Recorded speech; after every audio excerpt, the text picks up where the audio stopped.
Iran releases images of seized British tanker. Oman urged Iran to release British oil tanker.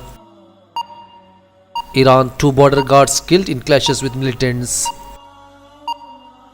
Yemen rebels claim drone attacks on Saudi air base. Yemen rebels claim to kill Saudi soldiers in attack. Saudi Arabia to host US troops.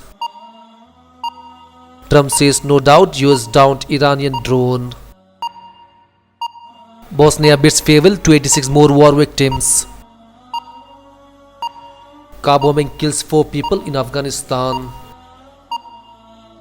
Commander of the US CENTCOM visits Afghanistan. 7 killed in twin terrorist attacks in northwest Pakistan.